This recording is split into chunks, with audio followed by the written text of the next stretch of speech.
అందరికీ నమస్కారం. తెలుగు కథామాలకు స్వాగతం. ఈరోజు మనం చదువుకోబోయే కథ ఆత్మద్రోహులు.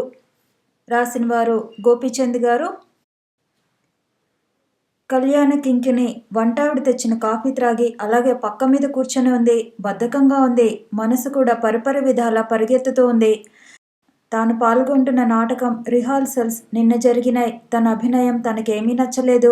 ఎందుకనో ఎంత ప్రయత్నించి తన్ను తాను మర్చిపోలేకపోయింది. పాత్రలో లీనం కాలేకపోయింది.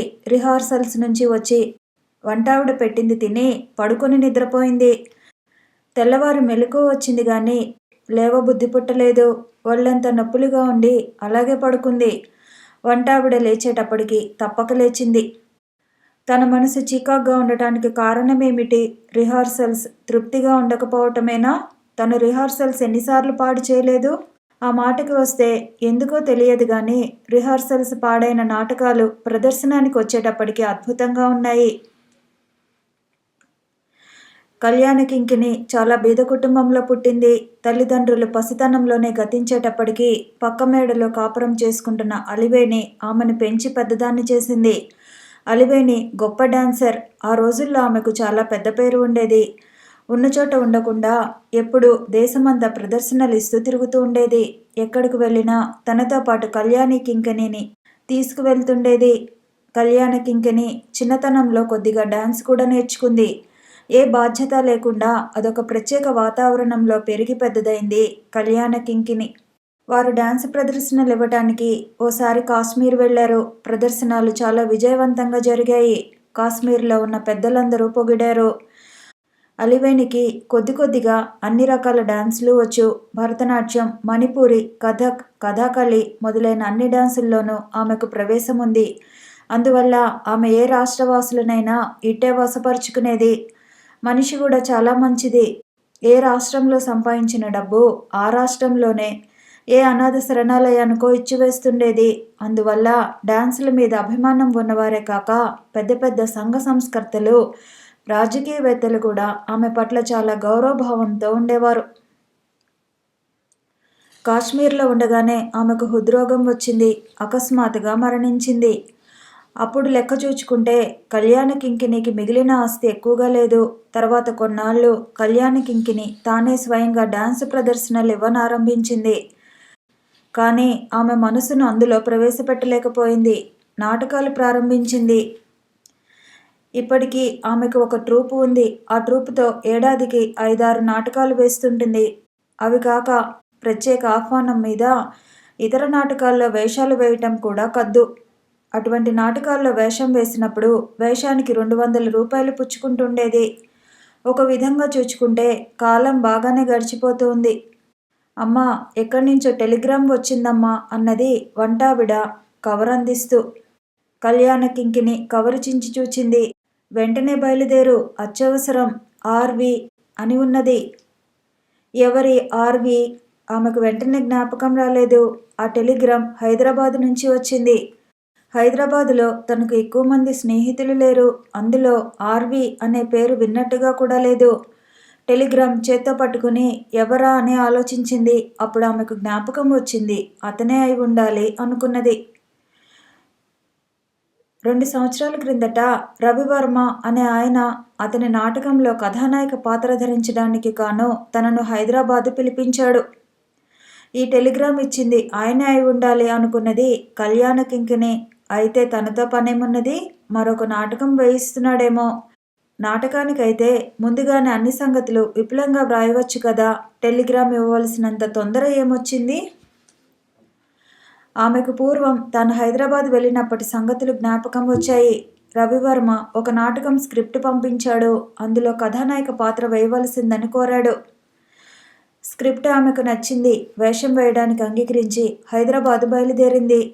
రవివర్మ కళ్యాణ కింకిణిని రిసీవ్ చేయడానికి స్టేషన్కి వచ్చాడు. రవివర్మని చూడటం ఆమెకు అదే మొదటిసారి.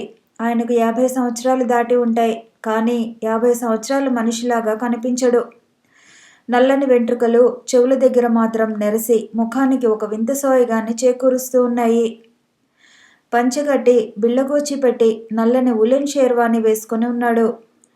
ఆ వయసులో కూడా ముఖంలో ఉన్న మృదుత్వం ఏమాత్రం తగ్గలేదు. మంచి శిల్పి చెక్కిన శిలా విగ్రహానికి వలె అన్నీ తీర్చిదిద్దిన తీరికలు. ఆయన కంఠం మరీ ఆకర్షించింది కళ్యాణ కింకిణిని. కంబు కంఠం అంటే ఇలాగే ఉంటుంది కాబోలు అనుకున్నది. పెదముల మీద ఎప్పుడు చిరునవ్వు నాట్యం చేస్తూ ఉంటుంది. కానీ చూపుల్లో విషాద ఛాయలు, ఏదో తీరని ఆవేదన ద్యోతకమవుతున్నాయి. ఆయన అలాగే చూస్తూ నుంచున్నాడు. వచ్చి పలకరిస్తాడని కళ్యాణ కింకిణి కాసేపు తచ్చాడింది. కానీ అలా జరగలేదు. చివరికి ఆమె అతని దగ్గరికి వెళ్ళి, మీరు రవివర్మ గారు అనుకుంటాను అన్నది చాలా సిగ్గుపడుతూ. తల వంచుకొని అతను సమాధానం చెప్పాడు. అవునండి, మీకోసమే వచ్చాను. మిమ్మల్ని ఎలా పలకరించాలో తెలియక నుంచున్నాను అన్నాడు. కళ్యాణ కింకిణి తన జీవితంలో చాలామంది మనుషుల్ని చూచింది. ఎవరితో ఎలా మసులుకోవాలో ఆమెకు తెలుసు. పోనీలేండి, నేనే పలకరిస్తూ ఉంటాను. మీరు మాత్రం అడిగిన దానికి సమాధానం చెబుతూ ఉండండి. అంతవరకు చేయండి అన్నది. ఆయన నవ్వాడు. మీ ఆహ్వానం మీద ఈ పట్టణంలో అడుగుపెట్టాను కదా, ఇప్పుడేం చేయమంటారో చెప్పండి అన్నది. మీకు హోటల్లో బస ఏర్పాటు చేశాను. అక్కడ మీకే ఇబ్బంది రాదు. పదండి. రవివర్మ ఆమెను హోటల్కి తీసుకువెళ్ళాడు తన కారులో.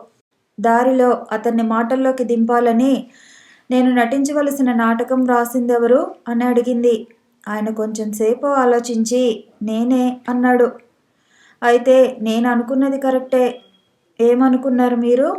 మీరు పంపించిన స్క్రిప్ట్ చదివి మీలాంటి రచయితనే ఊహించుకున్నాను అన్నది. అతను బాధగా నవ్వి ఊరుకున్నాడు. మీరు ఊహించుకున్న రచయిత లక్షణాలేమిటి అని అడుగుదామనుకొని తన గురించి తాను తెలుసుకోవడానికి భయపడి ఊరుకున్నాడు. కళ్యాణ కింకిణికి అతన్ని చూస్తే జాలి వేసింది. ఎందుకు జీవితం అంటే మీకింత భయం అని అడిగింది.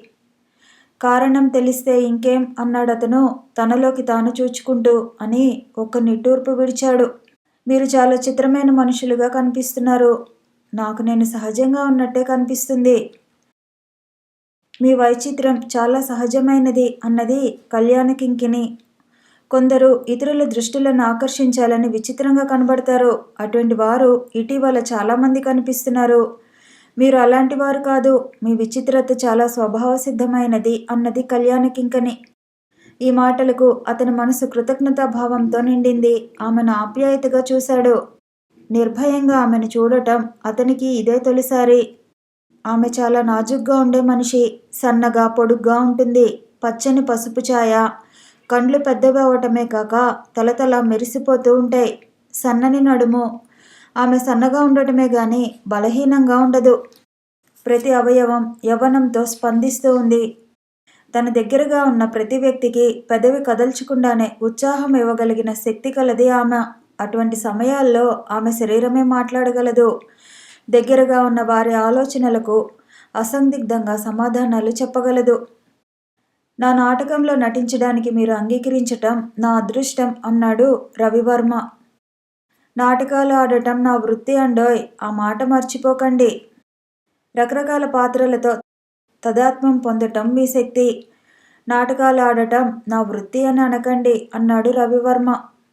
కళ్యాణ కింకిణి రవివర్మను క్రీగంట చూసింది. తను ఊహించిన దానికంటే విచిత్రమైన మనిషిగా కనిపించాడు. తన ప్రక్కన కూర్చున్న మనిషిని గురించి ఆలోచిస్తూ కూర్చుంది. రవివర్మ తన్ను గురించి తనకంటే తీవ్రంగా ఆలోచిస్తున్నాడని ఆమెకు తెలుసు. ఆమె కోసం నిర్దేశింపబడిన హోటల్ గదిలో ఆమెను దింపి సాయంకాలం వచ్చి రిహార్సల్కి తీసుకెళ్తానని చెప్పి వెళ్ళిపోయాడు రవివర్మ. ఆమె ఆలోచిస్తూ కూర్చుంది. ఈ పట్టణంలో కల్లా అది పెద్ద హోటలు, మంచి హోటలు కూడాను. ఆమె గది పై అంతస్తులో ఉంది. ఎదురుగా డాబా. ఆ డాబా మీద మంచి మంచి పూల మొక్కలు ఉన్నాయి. డాబాకు రెండు ప్రక్కల సోలుపుగా ఎలక్ట్రిక్ స్తంభాలు ఉన్నాయి. వాటి మీద పూర్ణచంద్రులకు మళ్ళే తెల్లగా ఉన్న డోములు అమర్చబడి ఉన్నాయి. అటువంటి డోముల్లో లైట్లు వెలగటం ఆమె మనసుకి ఎప్పుడూ ఆహ్లాదాన్ని కలిగిస్తుంది. కాశ్మీర్లోనూ బెంగళూరులోనూ ఇటువంటి దీపపు తోరణాలను చూస్తూ తాను ఎన్నో గంటలు తన్మయత్వంతో గడిపేది. కారణమేమో గాని ఆ ప్రదేశాల్లోని చలి ఆ దీపాల అందాన్ని ఇనుమడింపచేసేది. రగ్గు కప్పుకొని ఆ చలిలో ఒంటరిగా కూర్చుని చూస్తుంటే డోముల్లోంచి ప్రకాశిస్తున్న ఆ దీపాలు తన వంటివే అనిపించేది. తన గది బాగా అలంకరించబడి ఉంది. అది మేడపైన ఉన్న గదుల్లో ఒక కొనను ఉండి నిశ్శబ్దంగా ఉంది. తన మనసు ఉల్లాసంగా ఉండటానికి రవివర్మ ప్రత్యేక శ్రద్ధ తీసుకున్నట్లు ఆమె క్షణంలో గ్రహించింది. ఎవరి రవివర్మ? తాను బయలుదేరినప్పుడు ఇటువంటి వ్యక్తిని కలుసుకుంటానని ఆమె అనుకోలేదు. మామూలుగా నాటకాలు ఆడించే వ్యక్తులకు ఉన్న లక్షణాలేమీ అతనిలో కనిపించవు. విరహవేదన, ఏదో తీరని వ్యధపడుతున్న కవుల్లో ఉండే లక్షణాలు మాత్రం చాలా ఉన్నాయి. ఎవరి రవివర్మ? తన్నెందుకు పిలిపించాడు? ఈ పట్టణంలో చక్కగా నటించేవారు లేకనా? పోనీ తన నటనను చూచి మోజుపడి ఆహ్వానించాడేమో అనుకోవడానికి. తన నటనను చూచే అవకాశం అతనికి ఎప్పుడూ కలిగి ఉండదు. మరి తన్నెందుకు పిలిపించినట్లు? ఆ సాయంకాలం కళ్యాణకింకిని రిహార్సల్కి తీసుకువెళ్ళడానికి రవివర్మ కారు తీసుకుని వచ్చాడు. ప్రయాణ బడలికలో ఉందేమో కళ్యాణకింకిని అప్పటిదాకా మైమరిచి నిద్రపోయింది. అతనిని గదిలో కూర్చోబెట్టి డ్రెస్ చేసుకోవటం మొదలుపెట్టింది. రవివర్మ ఇబ్బంది పడి, నేను కారులో కూర్చుని ఉంటాను, డ్రెస్ చేసుకోవటం త్వరగా పూర్తి చేసుకుని రండి అన్నాడు. పర్వాలేదు కూర్చోండి, మాట్లాడుతూ పని చేసుకోవటం నాకు సరదా అన్నది కళ్యాణకింకిని. అతనికి ఇక తప్పలేదు. ఆమె తల దూకుంటూ ఉంటే చూస్తూ కూర్చున్నాడు. ఆమె స్నానం చేసి ముస్తాబై వచ్చి ముఖానికి స్నో పౌడరు రాసుకుంటూ ఉంటే చూస్తూ కూర్చున్నాడు. ఆమె ఉంగరపు వేలితో నొసలు కుంకుమ దిద్దుకోవటం అతని మనసుకి చాలా ఆహ్లాదం కలిగించింది. ఆమె బూట్లు వేసుకుని తయారైంది. అలంకరించుకుంటున్నంతసేపు ఆమె అతనితో ఏదో మాట్లాడుతూనే ఉంది. అతను ఆమె ప్రశ్నలన్నింటికీ ముక్తసరిగా సమాధానాలు చెబుతూ వచ్చాడు. అంత దూరం నుంచి నన్ను పిలిపించారు, ఇక్కడ ఎవరు దొరక్కపోయారా అని అడిగింది. ఆ పాత్రకు మీరే సరిపోతారు. నేను నటించిన నాటకం ఏదైనా చూసారా? చూడలేదు. మరి నేను ఈ పాత్రకు సరిపోతానని ఎలా ఊహించగలిగారు? పేపర్లో మీ ఫోటో చూశాను. మీరు నటించిన నాటకాల రివ్యూలు కొన్ని చదివాను. వాటిని బట్టి నిర్ణయించుకున్నారన్నమాట. అవును, నేను పొరపడలేదని మిమ్మల్ని చూసిన తర్వాత నిశ్చయించుకున్నాను. ఈ నాటకానికి మొత్తం ఎంత అవుతుందని అంచనా వేశారు? ఎంతైనా పెడదామనే. కలెక్షన్ ఎంత వస్తుందనుకున్నారు? ఆ విషయం నేను ఆలోచించలేదు. మీరు నష్టపడటం నాకు ఇష్టం లేదు అన్నది కళ్యాణకింకిని. ఆ మాట ఆయన్ను మురిపించడానికి అనలేదు, హృదయపూర్వకంగానే అన్నది. తను వేసిన నాటకానికి నష్టం రావటం ఆమెకి ఇష్టముండదు. రవివర్మ ఏమీ మాట్లాడలేదు. ఈ నాటకానికి దేనికి ఎంత ఖర్చు పెట్టదలిచారో మీకు అభ్యంతరం లేకపోతే ముందుగా నాకు చెప్పండి. ఖర్చు పెట్టే విషయంలో నా సలహా తీసుకుంటే నేను చాలా సంతోషిస్తాను. అలాగే. ఇద్దరు రిహార్సల్స్కి బయలుదేరారు. రిహార్సల్స్ ముమ్మరంగా సాగుతున్నాయి. కథానాయకుడు స్టేజీకి కొత్తవాడవటం వల్ల కళ్యాణకింకిని ముందు బెరుగ్గా ఉంటుంటే హాస్యోక్తులతో ఆ బెరుకు పోగొట్టి నాటకం బాగా రక్తి కట్టేటట్టు చేసింది. రిహార్సల్స్ మధ్యలో ఒక యువతి వచ్చి స్టేజి ముందు కూర్చుంది. ఆమె వచ్చినప్పటి నుంచి రవివర్మ ప్రవర్తన పూర్తిగా మారిపోయింది. అంతకుముందు ఆ సలహా ఈ సలహా చెబుతున్న రవివర్మ మెదలకుండా కూర్చున్నాడు. ఆమె ప్రక్కన ఉన్న వారితో నవ్వుతూ పేలుతూ మాట్లాడుతూ కూర్చుంది. రవివర్మకు ఆమె వంకకు చూడటమే భయంగా ఉన్నట్టు ఉంది. కళ్యాణకింకినికి ఆమె ఎవరో తెలుసుకోవాలని ఆతృత కలిగింది. ఎవరామె అని కథానాయకుడిని అడిగింది. ఆమె పేరు ఊర్మిళ. ఇంతకుముందు రవివర్మ గారి నాటకాల్లో ప్రధాన పాత్రలు ధరిస్తూ ఉండేది. రవివర్మ గారు ఆమె అంటే చాలా చనువుగా ఉంటూ ఉండేవారు. ఇప్పుడేమైంది? ఇటీవల వారి మధ్య కలతలు ఏర్పడినట్లున్నాయి. మరెందుకు వచ్చింది? ఆమె వస్తూనే ఉంటుంది. సూటిపోటిగా రవివర్మ గారిని ఏదో అంటూనే ఉంటుంది. వారు ఊరుకుంటారా? ఆమె మాటలకు ఆయనకు కోపం వచ్చినట్లే కనిపిస్తుంది. కానీ ఆయనకు తెలియకుండానే లోపల సంతోషిస్తూ ఉంటారు. అదంతా పెద్ద గొడవగా ఉంటుంది. కొంతమందికి ఆడవాళ్లతో మాటలు పడటం సరదా అన్నది కళ్యాణకింకిని. అలాగే కనిపిస్తుంది. ఆమె లేనప్పుడు ఆమెను గురించి చాలా కష్టంగా మాట్లాడతారు. ఆమె కనిపించినప్పుడు ఏమీ అనరు. పైగా ఆమె మాటలకు కోపంగా ఉన్నట్లుండి అకస్మాత్తుగా విరగబడి నవ్వుతారు. అంతలో ఒక నూతన వ్యక్తి వచ్చి ఊర్మిళ ప్రక్కన కూర్చున్నాడు. ఎవరతను? అడిగింది కళ్యాణకింకిని. ఆమె భర్త. పేరు తాండవకృష్ణ. ఏం చేస్తుంటాడు? ప్రభుత్వ కార్యాలయం యూడీ క్లర్క్. ఆమె ఏం చేస్తుంటుంది? కార్పొరేషన్లో టైపిస్టు. ఆయన కూడా తరచూ వస్తుంటాడా? వస్తుంటాడు. ఎప్పుడు ఆమె సూటిపోటి మాటలు అంటూ ఉంటే ఆయన ఏమీ అనడా?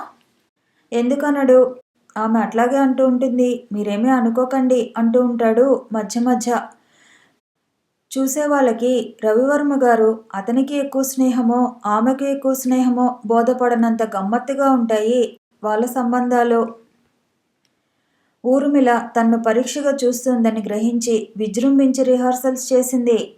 కళ్యాణకింకిని రిహార్సల్స్ రవివర్మ ఆశించిన దానికంటే విజయవంతంగా ముగిశాయి. కానీ అతను రిహార్సల్స్ చూస్తున్నట్టు లేదు, ఏదో ఆలోచిస్తూ కూర్చున్నాడు. రిహార్సల్స్ అవ్వగానే గబగబా స్టేజి మీదకి వచ్చారు ఊర్మిళ, తాండవ కృష్ణలు. చాలా బాగా నటించావమ్మా అన్నది ఊర్మిళ. కళ్యాణకింకినికి ఆశ్చర్యం వేసింది. ధోరణిని బట్టి తాను విన్నదానిని బట్టి ఏదో పుల్లవిరుపు మాట అంటుంది అనుకున్నది. అలా కాక అతి మర్యాదగా అభినందించేటప్పటికి కాస్త తబ్బిబ్బుపడి సంభాళించుకొని నన్ను సంతోషపెట్టడానికి అంటున్నారు అన్నది. అలా అనకండి. ఊర్మిళ ఇతరుల్లో ఉన్న గొప్పతనాన్ని ఒక పట్టాన ఒప్పుకునే మనిషి కాదు. ఆమె నిజమే చెప్పింది. మీరు అత్యద్భుతంగా నటించారు అన్నాడు తాండవ కృష్ణ. మీరు వెళ్లేలోగా మా ఇంటికి రండి అన్నది ఊర్మిళ. తప్పకుండా రావాలి సుమా అన్నాడు తాండవ కృష్ణ. అలాగే. మరి రవివర్మ గారిని కూడా పిలువు. ఆయన్ని కూడా పిలవాలా? ఇష్టముంటే ఆయనే వస్తాడు. వస్తే నేను వద్దనను అన్నది ఊర్మిళ. ఆమె మాటలు పట్టించుకోకండి రవివర్మ గారు. మీరు తప్పకుండా రావాలి. మీరు తప్పక రావాలనే ఆమె అభిప్రాయమును అన్నాడు తాండవ కృష్ణ. ఇష్టమైతే వస్తారంటిరిగా. ఆయనకి ఎప్పుడూ ఇష్టమే. అయితే వస్తారు. చూసారా, ఆమెకి ఎప్పుడూ మీరు రావాలనే ఉంటుంది. రవివర్మకు ఏమీ తోచినట్లు కనబడదు. నాకు తీరిక ఎక్కడా అన్నాడు. తీరకపోతే రాకండి అన్నది ఊర్మిళ. నీకు బుద్ధి లేదు అన్నాడు తాండవ కృష్ణ. తీరదు మొర్రో అంటుంటే బలవంతం పెట్టి ఏమి ప్రయోజనం?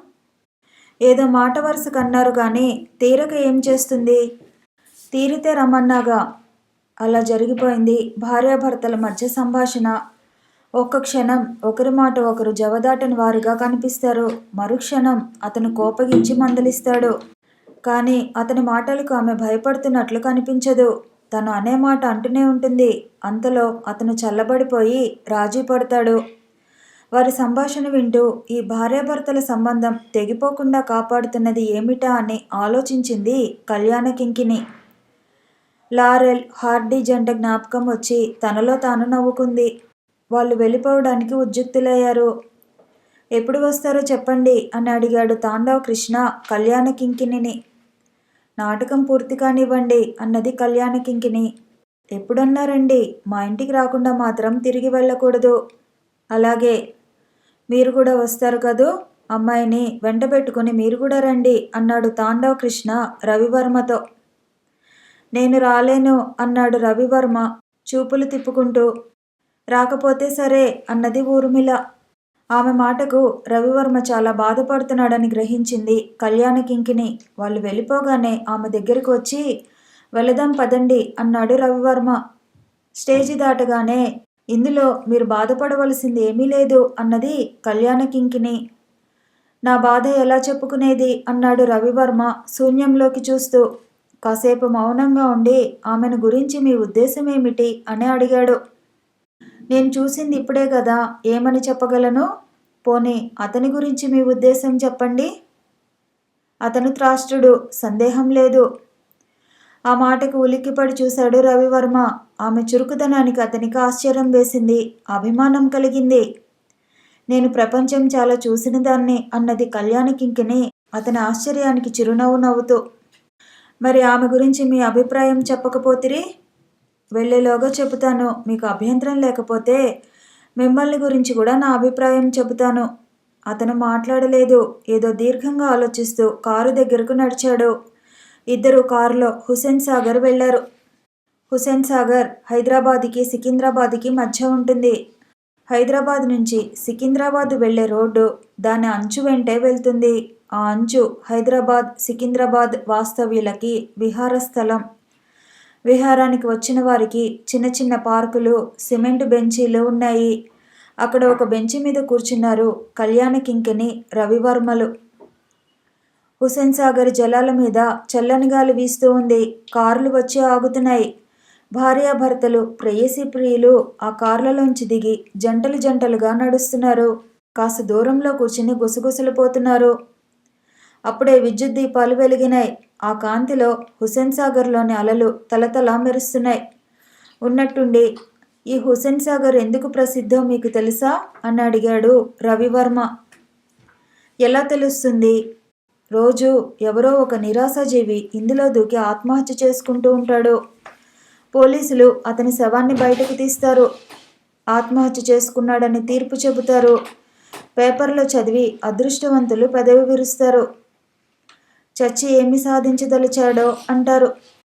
ఒక్కొక్క పరిస్థితిలో ఆత్మహత్య చేసుకోవటం దానంతట అదే ఆనందాన్ని ఇస్తుందని ఎవరికి తెలుస్తుంది అని అన్నాడు రవివర్మ. ఆమె మాట్లాడలేదు. దూరంగా ఒక పల్లెవాడు భార్యని తిడుతున్నాడు. ఒక కారు డ్రైవరు బుట్టనెత్తిన పెట్టుకుపోయే ఒక మగనాలితో సరసాలాడుతున్నాడు.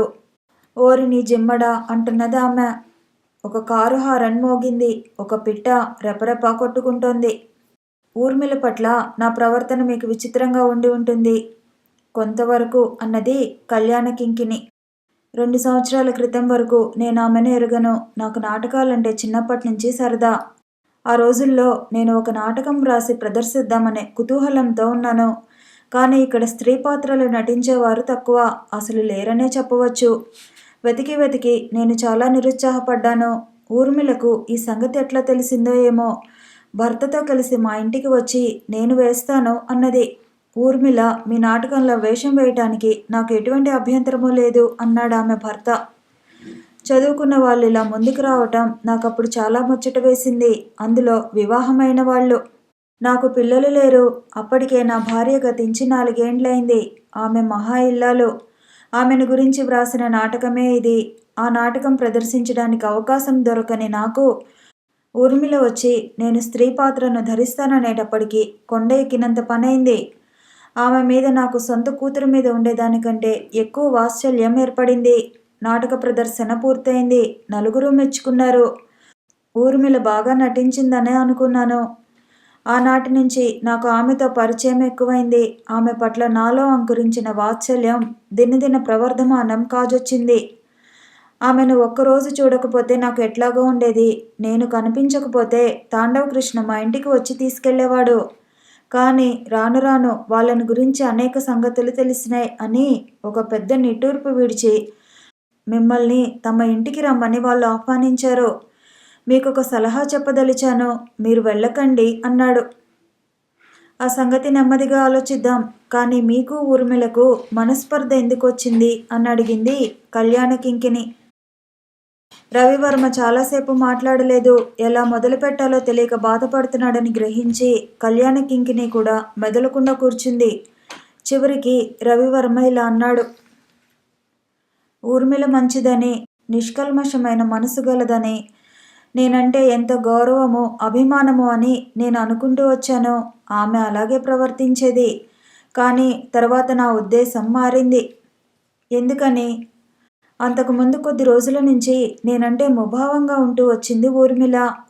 లేనిపోయింది నేనే ఊహించుకుంటున్నానేమో అని నన్ను నేనే సర్దుకుంటూ వచ్చాను. ఒకరోజు నేను వెళ్ళేటప్పటికి ఒక కుర్రవాడు ఆమెతో ఉన్నాడు. అతను ఇక్కడ కాలేజీ స్టూడెంటు. ఒక జాగీర్దారు కొడుకు. వాళ్ళ వైఖరి చూస్తే నాకు అనుమానం వేసింది. బాకు పెట్టి గుండెల్లో పొడిచినట్లయింది. ఇంట్లోకి అడుగు పెట్టలేక బయట నుంచి తిరిగి వచ్చేశాను. నా మనసు పరిపరి విధాలా ఆలోచించింది. తర్వాత ఇంకా చాలా సంగతులు తెలిసినాయి. ఇక ఉండబట్టలేక ఒకరోజు ఆమె ఇంటికి వస్తే అడిగాను. ఆమె ఇంతెత్తున లేచింది. నానా దుర్భాషలు ఆడింది. చివరికి చేసుకున్నవాడికి లేని అనుమానాలు నీకెందుకు అని అడిగింది. అంతవరకు చెప్పి ఆయన ఇక ఆపివేశాడు. కళ్యాణ కింకిణి కాసేపు ఆలోచిస్తూ కూర్చుని, అప్పటి నుంచి ఆమెతో సరిగ్గా ఉండటం లేదన్నమాట అన్నది. అవును, కానీ తర్వాత నాకు తెలిసిన సంగతులు మీతో చెప్పాలని ఉంది కానీ చెప్పలేను. మరి ఇప్పటికీ మీరంటే ఆమెకి ఇష్టమేనే? లేదు, ఇందాక ఆమె మాట్లాడడం విన్నారుగా. ఇష్టం లేకపోతే మిమ్మల్ని అంతగా బాధ పెట్టే విధంగా మాట్లాడవలసిన అవసరం లేదు. అసలు ఏదో ఒక విధంగా అయితే మాత్రం మీతో మాట్లాడవలసిన అవసరం ఏముంది? అవసరం ఉంది. ఏమిటి? ఆమె కంటే అతనికి డబ్బు కావాలి.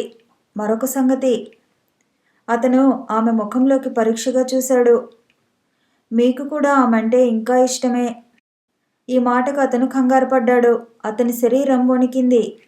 ఒట్టిది, మీరు పొరపాటు పడుతున్నారు అన్నాడు. ఒట్టిదైతే ఓ సంగతి అడుగుతాను చెప్పండి. మీరు ఊర్మిళను ఒక కుర్రాడు ప్రేమించినట్లు ప్రేమించలేదు కదా.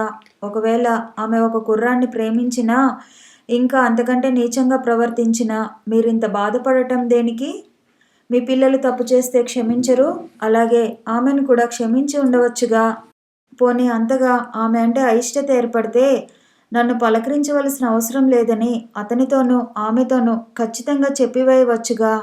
అలా చెప్పితే, అవి హృదయపూర్వకంగా చెప్పిన మాటలు నమ్మితే ఏ స్త్రీ అయినా మీతో జోక్యం పెట్టుకుంటుందని నేను అనుకోను. పైకి ఎన్నన్నా లోపల తనంటే మీకు ఇష్టమని ఆమెకు తెలుసు. అందుకనే అలా ప్రవర్తిస్తోంది. ఆలోచించుకు చూడండి. మీ బాధకు మీరే కారణం, ఇంకెవ్వరూ కాదు. ఆమె పట్ల మీకున్న వాత్సల్యంలో ఎక్కడో మలినం లేకపోతే కథ ఇట్లా నడవవలసిన అవసరం లేదు. ఆమె ఈ విషయాలన్నీ అతనికి చెబుదామనుకోలేదు. తన మనసులో సంభాషణ ఇన్ని విషయాలను రేపిందని బయటపెట్టేదాకా ఆమెకు తెలియదు. మొదలుపెట్టిన తర్వాత ఆగలేదు. ఒకదాని పెదప ఒకటి అలా తరంగాల్లా నెట్టుకుంటూ వచ్చివేసినాయి. రవివర్మ వింటూ కూర్చున్నాడు. ఏమీ మాట్లాడలేదు. శిలాప్రతిమలా కదలకుండా కూర్చున్నాడు. చూపులు అక్కడ లేవు. ఏదో నాటకంలో నటించడానికి వచ్చిన తాను ఇంత లోతుకి దిగి మాట్లాడినందుకు ఆమె పశ్చాత్తాపపడింది. కానీ ఇప్పుడు ఏం చేసేటట్టు? అతనితో పాటు తను కదలకుండా కూర్చుంది. చూచినప్పటి నుంచి రవివర్మ పట్ల ఆమెకు సానుభూతి ఏర్పడి ఉంది. ఇప్పుడు విపరీతమైన జాలి పుట్టింది. కుములుతూ కూర్చున్న అతన్ని చూసేటప్పటికి. వాళ్ళ ముందుగా ఒక జంట కిలకిలా నవ్వుకుంటూ నడుస్తుంది. పక్కనున్న పువ్వుల పందిరి పువ్వులను రాల్చింది. ఆకాశాన్ని మబ్బులు అలుముకుంటున్నాయి. దూరాన ఉన్న కొండలి పంక్తి హెచ్చుతగ్గులు చీకటిలో కరిగిపోతున్నాయి. రవివర్మకు లేవాలనే తలంపే కలగలేదు. కళ్యాణకింకిని అతనిని కదల్చదల్చలేదు. అలాగే ఆ సిమెంట్ బెంచ్ మీద కూర్చొని ఉన్నారు. వాళ్ళని చూస్తుంటే హుసేన్ సాగర్కి దురాశ కలిగింది. నాటకం దిగ్విజయంగా పూర్తయింది. డబ్బును తన చేతుల్లోకి తీసుకుని కళ్యాణకింకిని వాడటం వల్ల అన్ని ఖర్చులు పోను 500 రూపాయలు మిగిలినాయి. రవివర్మ సంతోషానికి మేరలేదు. ఆమె నటనా చాతుర్యానికి ముగ్ధుడై ఆమెకి ఇవ్వవలసిన డబ్బుతో పాటు బంగారు పూత పూసిన నటరాజ విగ్రహాన్ని బహూకరించాడు. నాటకం పూర్తవగానే ఊర్మిళ, తాండవ కృష్ణులు స్టేజి మీదకు వచ్చి ఆమెను అభినందించారు. ఊర్మిళ ఆమెను కావలించుకొని ఉప్పొంగిపోయి తన్ను తాను మర్చిపోయినట్లు మాట్లాడింది. ఆ క్షణం ఊర్మిళ మీద అమితానురాగం కలిగింది కళ్యాణకింకినికి. ఇంటికి ఎప్పుడు తిరిగి వెళతారు అని అడిగింది ఊర్మిళ. రేపు ఉదయం ఎలాగూ వెళ్ళలేను, రేపు రాత్రికి వెళ్తాను అన్నది కళ్యాణకింకిని. రేపు ఉదయం మా ఇంటికి రండి. అలాగే, మర్చిపోకూడదు అన్నాడు తాండవ కృష్ణ. తప్పకుండా వస్తాను. నేను వచ్చి మిమ్మల్ని తీసుకువెళతాను. అలాగే. తర్వాత తాండవ కృష్ణ రవివర్మను ఆహ్వానించాడు. ఊర్మిళ కూడా తన ధోరణిలో తాను అడిగింది. కానీ అతను ఒప్పుకోలేదు. తన సహజ ధోరణిలో కాక రానని గట్టిగా చెప్పాడు. అతని సమాధానంలోని కర్కసత్వానికి ఊర్మిళ ఉలిక్కిపడి చూచింది. ఏమీ అనలేకపోయింది. తాండవ కృష్ణ ఇవేమీ గమనించినట్లు లేదు. అలా అంటారు గాని సమయానికి వస్తారులే ఊర్మిళ అన్నాడు చాలా తెలివిగా మాట్లాడుతున్నాను అనుకొని తనలో తాను నవ్వుకుంటూ. చెప్పేది నీకు కాదా తాండవ కృష్ణ? నేను రానంటున్నాను అన్నాడు రవివర్మ. తాండవ కృష్ణ ఇంతింత కళ్ళు చేసుకుని చూశాడు రవివర్మని. ఆ క్షణం రవివర్మను చూచి తాండవ కృష్ణ భయపడ్డాడనిపించింది కళ్యాణకింకినికి. రానంటూ ఉంటే ఎందుకు ఆయన్ని ఇబ్బంది పెడతావు అన్నది ఊర్మిళ. తాండవ కృష్ణ ఇక మాట్లాడలేదు. వారు వెళ్ళిన తర్వాత మీరు వెళ్లకుండా ఉంటేనే మంచిదని నా అభిప్రాయం అన్నాడు రవివర్మ. ఎందుకని? వారు మీ స్నేహానికి అర్హులు కాదు. ఏం? అన్ని సంగతులు నేను మీకు చెప్పలేకపోతున్నాను. ఒకప్పుడు నేను వాళ్ళని ఆదర్శ దాంపత్యం అనుకున్నాను. ఆమె సుగుణాల రాశి అనుకున్నాను. వాళ్ళని గురించి కొన్ని సంగతులు చెప్పడానికి నోరు రాకుండా ఉంది. నా అంత నన్ను తెలుసుకొనివ్వండి. మరునాడు ఉదయం తాండవ కృష్ణ వచ్చి ఆమెను తీసుకువెళ్ళాడు. తాండవ కృష్ణ ఇల్లు చార్మినార్ దగ్గర ఉంది. హైదరాబాదు మూసీ నది ఇటు పెరగకముందు కాపలాదారులు దూరంగా వస్తున్న వారిని కనిపెట్టడానికి పూర్వపు సుల్తాన్లు దీన్ని కట్టించారని ప్రతీతి. ఇది ఒక గాలిగోపురంలాగుంటుంది. దీనికి కుడి చేతి వైపు జల్తారు బట్టలు, జల్తారు టోపీలు, గాజులు మొదలైన పూర్వ సంస్కృతికి సంబంధించిన వస్తు సామాగ్రిని అమ్మే దుకాణాలు బజారు ఒకటి ఉంది. దానిని దాటితే ఎడమ చేతి వైపున క్రొత్తగా నిర్మించబడిన ఇండ్లు కొన్ని ఉన్నాయి. అక్కడ ఒక డాబా అద్దెకు తీసుకుని కాపురం ఉంటున్నాడు తాండవ కృష్ణ. ఇల్లు పెద్దది, కొంగ్రొత్త బొమ్మలతో, ఫర్నిచర్తో చక్కగా అలంకరించబడి ఉంది. చూడగానే మంచి ఆర్టిస్టిక్ టేస్ట్ ఉన్నవాళ్ళు నివసిస్తున్నారు అనిపిస్తుంది.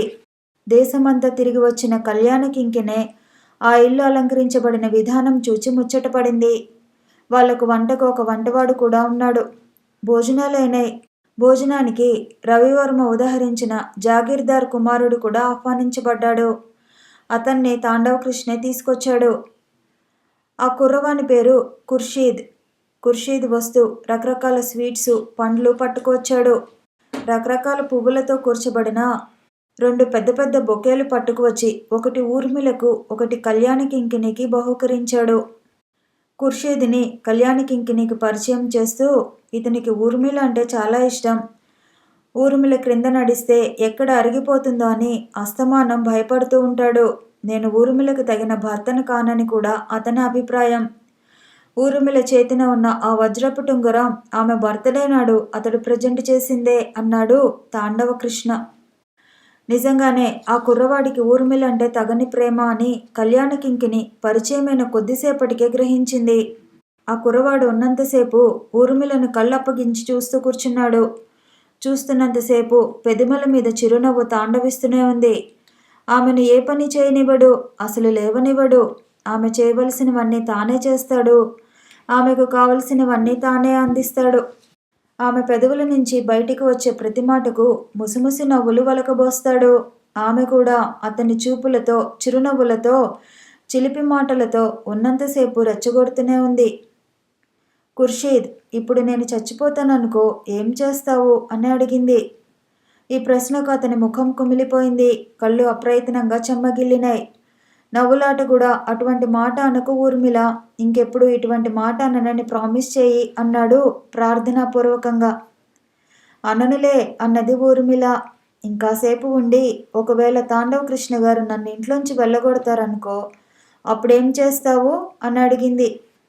ఆయనను అభినందన పరంపరలతో ముంచెత్తుతాను అన్నాడు ఖుర్షీద్ చాలా సీరియస్గా. ఇవన్నీ వింటూ అప్పుడప్పుడు బిగ్గరగా నవ్వుతూ కూర్చున్నాడు తాండవ కృష్ణ. ఇటువంటి దృశ్యాల్లో అతను అనుభవించే ఆనందమేమిటో కళ్యాణకింకినికి అర్థం కాలేదు. కానీ వాతావరణం కిటుకు అతనిలోనే ఉందని మాత్రం గ్రహించింది. భోజనం చేయగానే టీ త్రాగటం హైదరాబాద్ మహమ్మదీయులకు అలవాటు. ఆ అలవాటు ఊర్మిళకు, తాండవ కృష్ణకి కూడా ఉంది. అలాగే అందరూ భోజనాలు ముగించుకుని కూర్చుని టీ త్రాగారు. టీ త్రాగిన దగ్గర నుంచి ముళ్ళ మీద కూర్చున్నట్టు కూర్చున్నాడు ఖుర్షీద్. మాకు కొద్దిగా పనుంది, ఒక అరగంటలో తిరిగి వస్తాం, మీరు మాట్లాడుకుంటూ ఉండండి అర్ధయుతంగా నవ్వుతూ లేచింది ఊర్మిళ. వారు బయటకు వెళ్ళగానే ఆ కొద్ది పని ఏమిటో తెలుసా అని చిరునవ్వుతో అడిగాడు తాండవ కృష్ణ. చెప్పండి అన్నది కళ్యాణకింకిని. వాళ్ళు కాలక్షేపానికి హోటల్లో ఒక గది తీసుకున్నారు, అక్కడికి వెళ్తున్నారు అన్నాడు. జీవితంలో ఎన్నో అనుభవాలను గడించిన కళ్యాణకింకినికి కూడా ఈ మాట ఏవగింపుని కలిగించింది. ఈ త్రాష్ట్రుడు భర్త ఎట్లా అయ్యాడు అని తనలో తాను ఆశ్చర్యపడింది. అతను తన తెలివికి తానే సంతోషించుకుంటూ భుజాలు ఎగరవేసుకుంటూ చెప్పుకుపోయాడు. భార్యని భర్త, భర్తని భార్య అదుపులో ఉంచటం, ఒకరి కోసం ఒకరు బ్రతకటం, ఒకరితో ఒకరు ముడిపెట్టుకోవటం, వేరు ముఖాలను చూసుకోకపోవటం మొదలైన భావాలు మాకు గిట్టవు. మేమిద్దరం స్వాతంత్ర ప్రియులం. ఎవరి స్వాతంత్రం వారిదే, ఎవరి జీవితం వారిదే. భార్యాభర్తలమైనంత మాత్రాన ఒకరి స్వాతంత్రం ఒకరం చంపుకోవాలని ఎక్కడుంది? పైగా ఒకరి అపేక్షలు తీర్చుకోవడానికి ఒకరం సహాయపడాలి, తోడ్పడాలి. ఆ అపేక్షలు ఎటువంటివైనా సరే ఇప్పుడు ఊర్మిళ అటువంటి పనే చేసింది. తను ఖుర్షీద్తో కాలక్షేపం చేయాలనే కాక మనకు ఏకాంతం కలిగించాలనే ఉద్దేశంతో బయటకు వెళ్ళింది అని కళ్యాణకింకిని కన్నుల్లోకి చూచి చిరునవ్వు నవ్వాడు. కళ్యాణకింకినికి ఆ అనుమానం లేకపోలేదు. ఆత్మవిశ్వాసం కలిగిన మనిషి గనుక అంతు తేల్చుకుందామని కూర్చుంది. అతని మాటలకు బుద్ధి వక్రించింది గాని తెలివిగల చచ్చినాడే అని మనసులో అనుకొని పైకి నాకొక విషయం అడగాలని ఉంది అన్నది. అడుగు అన్నాడు తాండవకృష్ణ. ఏకవచన ప్రయోగం ఆమె గమనించి నేర్పుగల చచ్చినాడు కూడాను అనుకున్నది మనసులో. ఊర్మిళ ఖుర్షీద్తో అలా తిరుగుతుంటే మీకు బాధగా అసూయగా ఉండదు అని అడిగింది పైకి. బాధ అసూయ ఎందుకు? దేనికోసం? ఆ మాటకొస్తే ఖుర్షీద్ మీద నాకు మనసుగా ఉంది అని ఊర్మిళ చెప్పగానే నా తెలివంతా ఉపయోగించి వాళ్ళకు స్నేహం నేనే కలిపాను. నాకెందుకనో ఊర్మిళ మరొకరితో మనస్ఫూర్తిగా స్నేహం చేస్తే చాలా సంతోషంగా ఉంటుంది. ఖుర్షీద్ అంటే నాకిప్పుడు అపరిమితమైన ప్రేమ. ఊర్మిళ అయినా అతన్ని చూడకుండా ఉండగలదు గాని నేను ఉండలేను. మీ పట్ల ఊర్మిళ కూడా అదే విధంగా ఉండగలుగుతుందా అని అమాయకత నటిస్తూ అడిగింది కళ్యాణకింకిని. చూస్తూనే అడుగుతావేం అన్నాడు తాండవకృష్ణ ఆమెను క్రీగంట చూస్తూ. మొదట్లో నాకున్నంత సంస్కారం ఉండేది కాదు ఊర్మిళకు. నేను జమీందారు కుటుంబంలో పుట్టినవాణ్ణి. మా ముత్తాత ఆంధ్రదేశంలోని పెద్ద జమీందారులలో ఒకరు. వారి తండ్రి మహమ్మదీయుల సైన్యంలో ఒక దళాధిపతిగా పనిచేసి వారి మన్ననలను పొంది జమీ సంపాదించారుట. మా తండ్రి హయాం వచ్చేటప్పటికి మా తండ్రి చుప్తాగా పోయిందనుకో. అది వేరే సంగతి. మా తండ్రి గారి వరకు మా వంశంలో ఒక్కొక్కరు ఒక అరడజను భార్యలనైనా పొంది ఉండటం ఆచారంగా ఉండేది, ఘనతగా ఉండేది. ఉంపుడు గత్తెల సంగతి నీకు చెప్పనవసరం లేదనుకుంటాను. నువ్వు ఊహించుకోవచ్చు. అటువంటి కుటుంబంలో పుట్టడం వల్ల, నిజ స్వభావం వల్ల స్త్రీ పురుష సంబంధాలని గురించి నా అభిప్రాయాలు మొదటి నుంచి వేరుగా ఉంటూ ఉండేవి. ప్రేమ, ఒకే వ్యక్తిని నమ్మి అంటిపెట్టుకుని ఉండటం, ఇవన్నీ చాలా మోటుభావాలు. పెళ్ళి అయిన మొదట్లో ఈ విషయాలన్నీ నేను ఊర్మిళతో చర్చించాను. ఆమె మొదట్లో అర్థం చేసుకోలేదు. అర్థం చేసుకోలేదంటే తెలివి తక్కువ వల్ల కాదు. ఆమె మధ్యతరగతి కుటుంబంలో పుట్టడం వల్ల. మధ్యతరగతికి చెందిన అర్థం లేని అనాగరిక అలవాట్లకు ఆమె అప్పుడు బానిసగా ఉండేది. కానీ క్రమక్రమేణా నా నాగరిక దృష్టిలో ఉన్న సొగసు, సౌలభ్యం, ఆనందం ఆమె గ్రహించగలిగింది. ఇక ఇప్పుడా అని పెద్ద పెట్టున నవ్వి, నేను ఏ స్త్రీనైనా మనసులో కోరుకుంటే చాలు, మరుక్షణం ఆ స్త్రీ నా స్వాధీనంలో ఉండేటట్లు ఎంత చాకచక్యంగా ఏర్పాటు చేస్తుందనుకున్నావు అన్నాడు చప్పరిస్తూ. ఓరి చండాలుడా, భగవంతుడు నిన్ను ఎట్లా పుట్టించాడురా అనుకుంది కళ్యాణకింకిని మనసులో. పైకి ఊర్మిళ, రవివర్మ గారు ఇటీవల వరకు చాలా చనువుగా ఉండేవారని విన్నాను. అటువంటి వారికి ఎందుకు మనస్పర్ధలొచ్చినట్లు అని అడిగింది. ఆ రవివర్మ వట్టి చాదస్తుడు, అనాగరికుడు, మూర్ఖుడు.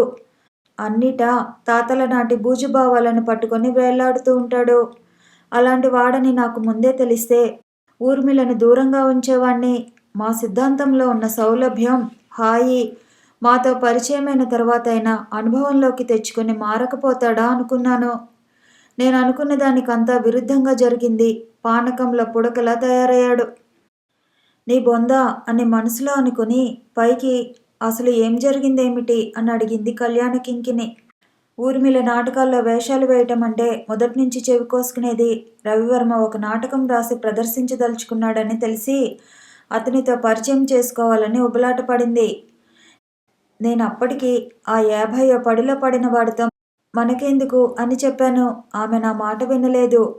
పైగా ఆ వయసులో ఉన్న వాళ్ళే నిరపాయులు అన్నది. కురవాళ్ళైతే జరిగిన సంగతుల్ని బయటకు వెళ్ళి గొప్పలు చెప్పుకుంటారన్నది. వయసు మళ్ళిన వాళ్ళైతే ఏం జరిగినా పడితే తాము బాధపడతారే గాని ఇతరులకు చెప్పుకోరు అన్నది. అప్పటికది బాగానే ఉందనిపించింది నాకు. వెంటనే ఇద్దరికీ పరిచయం చేశాను. ఆయన బీడే పడుతుంటే మొదటి రోజుల్లో నేనే వెళ్ళి తీసుకువచ్చాను. ఊర్మిళ అంటే విపరీతమైన ఇష్టం కలిగేటట్లు చేశాను. ఇన్ని చేస్తే ఆ మూర్ఖుడు ఏం చేశాడనుకున్నావు? ఊర్మిళను తన కూతుర్ని చూచినట్లు చూడటం మొదలుపెట్టాడు. ఊర్మిళ మొదట్లో నాటకాల్లో వేషాలు వేయడానికి అతనితో పరిచయం చేసుకున్నా క్రమక్రమేణా అతని పట్ల గాఢమైన ప్రేమను వృద్ధి చేసుకుంది. అది తప్పని నేను మొదటి నుంచి చెబుతూనే ఉన్నా, కానీ నా మాట విన్నది కాదు. అతడు తనను కూతురుగా చూస్తుంటే ప్రథమంలో ఆమెకు బాగానే ఉండేది. కానీ రోజులు గడిచిన కొద్దీ ఊపిరి సలపని పరిస్థితికి వచ్చింది. అతను వచ్చి వెళ్ళగానే చిరుబుర్రులాడుతూ ఉండేది. సహజంగా ఉండే ఆపేక్షలను సహజంగా తీర్చుకోకపోతే ఏమవుతుంది మరి? అప్పుడప్పుడు ఆమె తన ప్రేమను వ్యక్తపరిచినా అతను దానిని చిన్నపిల్లల చేష్టల క్రింద జమకట్టి నవ్వుకుని ఆనందిస్తూ ఉండేవాడు. ఆ రోజుల్లో ఆమె ఖుర్షీదుని చూచింది. ఇది ఒకందుకు మంచిదేనని నేను వారి పరిచయం వృద్ధి అవడానికి తోడ్పడ్డాను. కానీ ఇప్పటికీ రవివర్మ అంటే ఆమెకు ఇష్టమే, కంపరమే. అందుకే అతను కనిపించగానే ఆమె అంత అడ్డుదిడ్డుగా మాట్లాడుతూ ఉంటుంది. అతను అసలు కారణం గ్రహించి ఆమెకు దూరం అవుతూ వచ్చాడు. పూర్తిగా దూరమయ్యాడు. విశాల బుద్ధి లేని సంకుచిత స్వభావం గల స్వార్థపరుడికి మా ప్రవర్తన విచిత్రంగానూ నీతిబాహ్యంగానూ కనబడటంలో నేను ఆశ్చర్యపడను. నీ విశాల బుద్ధి తగలబడ్డట్టే ఉంది అనుకుంది మనసులో కళ్యాణకింకిని. పైకి ఏదో అనబోయేటప్పటికి వంటవాడు భోజనం ముగించుకుని వచ్చాడు. వాడు ఇంటికి వెళ్ళి వస్తాను అన్నాడు. ఏదో పని ఉంది అన్నావు కదా, ఆ పని పూర్తి చేసుకునిరా అని చెప్పి అతనికి 5 రూపాయలు ఇచ్చాడు తాండవకృష్ణ. రాత్రి వంటవేళకు గాని రాను అన్నాడు వంటవాడు డబ్బు తీసుకుంటూ. పని మధ్యలో విడిచిపెట్టి రాకు, ఆలస్యమైనా పూర్తి చేసుకునిరా. దొడ్డి తలుపులు లోపల గడియ వేశాను, మేకలు రాకుండా ముందు తలుపులు మీరు వేసుకోండి అని చెప్పి వంటవాడు వెళ్ళిపోయాడు. తాండవకృష్ణ బిగ్గరగా నవ్వుతూ, ఎప్పుడు వెళ్ళాలో ఎప్పుడు రావాలో వాడికి పూర్తిగా తెలుసు అన్నాడు. ఇక ఆ ఇంట్లో మిగిలింది కళ్యాణకింకిని తాండవకృష్ణ మాత్రమే. కళ్యాణకింకిని తెలుసుకోదలిచిందంతా తెలుసుకుంది. ఎంత త్వరగా ఆ గుహలోంచి బయటపడితే అంత మంచిదని భావిస్తూ అవకాశం కోసం వెతుకుతూ కూర్చుంది. ఈ పూట ఎందుకనో తల నాదుగా ఉంది. అబ్బా, తల బ్రద్దలు కొట్టుకుపోతూ ఉంది అన్నాడు తాండవకృష్ణ. ఒక్క క్షణం అతని మాటలు నమ్మింది కళ్యాణకింకిని. వంటవానితో సారిడాను బిళ్ళలు తెప్పిస్తే బాగుండేది అన్నది. అక్కర్లేదు, కాసేపు విశ్రాంతి తీసుకుంటే అదే తగ్గుతుంది అని చెప్పి ముందు తలుపు వేసి పడక గదిలో పడుకున్నాడు తాండవకృష్ణ. ఏం చేయడానికి తోచక అలాగే కూర్చుంది కళ్యాణకింకిని. ఆమె మనసులో ఏదో అనుమానం లీలగా పొడసూపి రూపం ధరిస్తూ ఉంది. ఆమె క్రింద ప్రదవి వణికింది. అంతలో ఒకసారి గదిలోకి రా కళ్యాణకింకిని, ఈ తలనొప్పి భరించలేకుండా ఉన్నాను. నీ మృదువైన వేళ్లతో ఒత్తితే ఏమైనా తగ్గుతుందేమో అన్నాడు తాండవకృష్ణ గదిలోంచి. ఓరి చటాకారి వెధవా, ఎన్ని విద్యలున్నాయిరా నీ దగ్గర అని మనసులో అనుకుని పైకి వస్తున్నా అని చెప్పి నెమ్మదిగా లేచి ముందు తలుపు గడి తీసుకుని బయటపడింది కళ్యాణకింకిని. తాండవకృష్ణ కళ్యాణి వస్తుందని తలనొప్పి నటిస్తూ మూలుగుతూ ఆపసోపాలు పడుతూ మధ్య మధ్య తలుపు వంకకు క్రీగంట చూస్తూ గదిలోనే పడుకుని ఉన్నాడు. ఆమె కోసం కనిపెట్టు కూర్చున్నాడు రవివర్మ. ఆమె రాగానే ఆమె ముఖాన్ని ఆతృతగా పరీక్షగా చూశాడు. మీరు కంగారు పడవలసింది ఏమీ లేదు. ఎలా వెళ్ళానో అలా వచ్చాను. ఏమిటి సంగతులు? వాళ్ళని గురించి నాతో చెప్పలేక మీరు ఆపుకున్న విషయాలన్నీ నిజమే అని మనస్ఫూర్తిగా నమ్ముతున్నాను. అయితే మీకొక సలహా చెప్పవలసి ఉంది. ప్రశ్నార్థకంగా చూశాడు రవివర్మ. మీరు వాళ్ళతో ఎటువంటి సంబంధం పెట్టుకోకండి. వాళ్ళని గురించి పూర్తిగా మర్చిపోండి. మీ నీడను నిలబడటానికి కూడా అర్హత లేని వాళ్ళు. ఏదో ఒక నెపంతో మిమ్మల్ని కలుస్తూ మీ మనసు కష్టపడేటట్లు పుల్లవిరుపు మాటలు మాట్లాడే యోగ్యత ఊర్మిళకు లేదు. ఎన్ని జన్మలెత్తినా రాదు కూడాను. వాళ్ళు పతితులని తెలిసి వాళ్ళను మర్చిపోలేకపోయినా, వాళ్ళని సహించినా ఊర్మిళ పట్ల మీకున్న అనురాగంలో, వాత్సల్యంలో ఎక్కడో మలినం, స్వార్థ చింతన దాగి ఉందని అనుకోవలసి వస్తుంది. మీరు పెద్దవారు, మీ వయసును మీరు పరీక్షించుకోగలరు. నేను అంతకంటే మీకు ఎక్కువగా చెప్పగలిగిన దాన్ని కాదు. ఇంతకంటే విడమర్చి చెప్పలేను కూడా. రవివర్మ తల వంచుకొని ఉపాధ్యాయుని బోధలు చెవిన వేసుకుంటున్న పిల్లవాని వలె ఆమె మాటలు విన్నాడు. అతని మనసులో జరుగుతున్న ఘర్షణ ప్రభావం ముఖంలో స్పష్టంగా గోచరమవుతోంది. మీతో పరిచయం అవ్వటం నా అదృష్టం. మీతో పరిచయమైన గడియను జన్మాంతం వరకు మర్చిపోలేను అన్నాడు. రవివర్మ తనకు కలిగిన తొలి పరిచయాన్ని గురించి ఆలోచిస్తూ మంచం మీద కూర్చున్న కళ్యాణ కింకినికి ఈ విషయాలన్నీ నిన్నో మొన్నో జరిగినంత స్పష్టంగా జ్ఞాపకం వచ్చినాయి. ఈ జ్ఞాపకాలన్నీ ఇంకా వేడివేడిగానే ఉన్నాయి ఆమెకు. ఆ వేడికి ఆమె మనసు కరిగి ద్రవించింది. రవివర్మను చూడాలనిపించింది. ఆ రోజే హైదరాబాదుకి బయలుదేరింది. రైలు హైదరాబాద్ వచ్చేటప్పటికి తెల్లవారి 6 గంటలైంది. ఎక్కువ మంది ప్రయాణికులు సికింద్రాబాద్ స్టేషన్లో దిగిపోయారు. కొద్దిమంది మాత్రం మిగిలారు. ఇంకా మసకమసగ్గానే ఉంది. కళ్యాణ కింకిని రైలు దిగి రవివర్మ కోసం చూచింది. కనిపించలేదు. దూరంగా ఒంటరిగా ఎవరన్నా వ్యక్తి నిలబడి ఉన్నాడేమోనని పరీక్షగా చూచింది. ఎవరూ లేరు.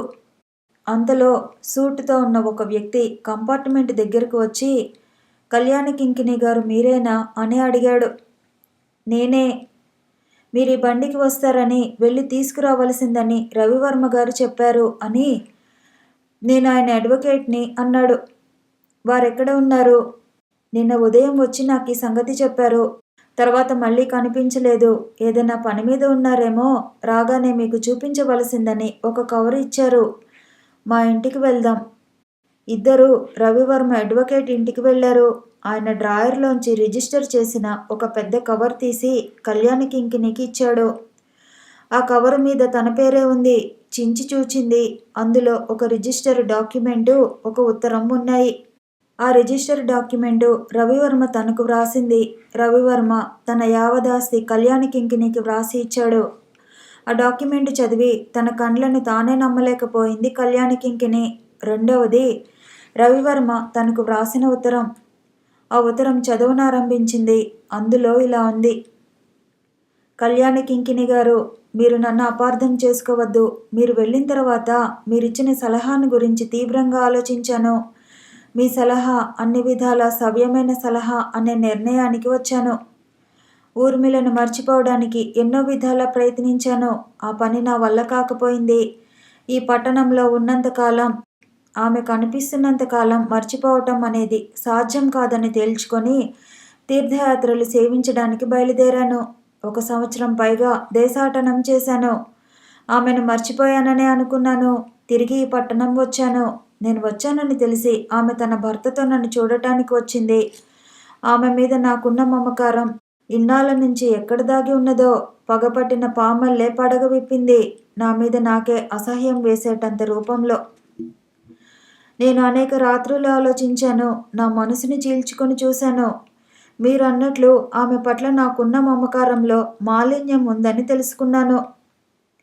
ఆమెను నేను గాఢంగా ప్రేమిస్తున్నానని తెలుసుకున్నాను. లేకపోతే మరొకరితో ఆమె చనువుగా ఉన్నా, మరొకరిని ప్రేమించినా నేను బాధపడటం ఎందుకు? నేను ఎవరిని బాధపడటానికి? ఈ విషయం తెలిసినప్పటి నుంచి నన్ను నేను భరించుకోలేకపోయాను. ప్రపంచమంతా నన్ను చూచి వెక్కిరిస్తున్నట్లు అనిపించింది. ఎక్కడికి వెళ్ళినా నేను మోయలేని ఏదో పాపభారాన్ని మోసుకు వెళ్తున్నట్లు అనిపించేది. నన్ను నేనే ద్వేషించుకుంటూ కొన్నాళ్ళు గడిపాను. ఇక ఈ తపన భరించలేను. నేను ఒంటరిగాన్ని. నాకు దగ్గర బంధువులు కానీ, ప్రియ స్నేహితులు కానీ లేరు. అందుకనే ఆప్యాయత కోసం అంత తహతహలాడానేమో. నా ఆస్తి యావత్తు మీకు రాసి ఇచ్చాను. ఈ ఆస్తిని మీరు ఏ విధంగా వాడుకున్నా వాడుకోవచ్చు. మళ్ళీ కలుసుకుంటామో లేదో నేను చెప్పలేను. కలుసుకోవటం అనేది జరిగితే ఎక్కడ కలుసుకుంటామో, ఏ విధంగా కలుసుకుంటామో. రవివర్మ. ఉత్తరం పూర్తి అయింది. కళ్యాణ కింకిని కండ్లు చెమ్మగిల్లినాయి. పెదవులు వణికినాయి. నిబ్బరం తెచ్చుకుని, ఇప్పుడు ఆయన ఎక్కడ ఉన్నట్లు అని అడిగింది. అదే నేను ఆలోచిస్తున్నాను అన్నాడు అడ్వకేట్. అంతలో ఫోన్ మ్రోగింది. అడ్వకేట్ అవతల మనిషితో మాట్లాడి, సర్కిల్ ఇన్స్పెక్టర్ ఒకసారి నన్ను రవివర్మ ఇంటికి రమ్మంటున్నాడు అన్నాడు. కళ్యాణ కింకిని గుండె గుబేలుమన్నది. నేను వస్తాను అన్నది. వారు రవివర్మ ఇంటికి వెళ్ళేటప్పటికి అక్కడ జనం పోగై ఉన్నారు. గేట్లో సర్కిల్ ఇన్స్పెక్టర్ కలిసి మేడలోని గదిలోకి తీసుకువెళ్ళాడు.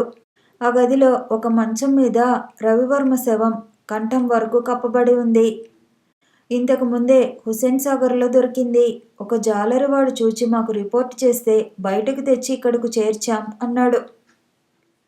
ఆ మొహం ఎంత నిర్విచారంగా ప్రశాంతంగా ఉంది. కండ్లు మూసుకుని ఉన్న తన వంకకు ఎంతో దీనంగా ఆప్యాయతగా చూస్తూ ఉన్నట్లే ఉంది. కళ్యాణికింకిని భరించలేకపోయింది. కన్నతండ్రిని పోగొట్టుకున్న పసిపిల్లకు మళ్ళీ బోరునే ఏడ్చింది. అంతా నిర్వీణ్యులే చూస్తూ నిలబడ్డారు. మరొక కథతో మళ్ళీ కలుసుకుందాము. ఈ వీడియో నచ్చితే లైక్ చేయండి, షేర్ చేయండి, కామెంట్ చేయండి, ఛానల్ని సబ్స్క్రైబ్ చేయండి.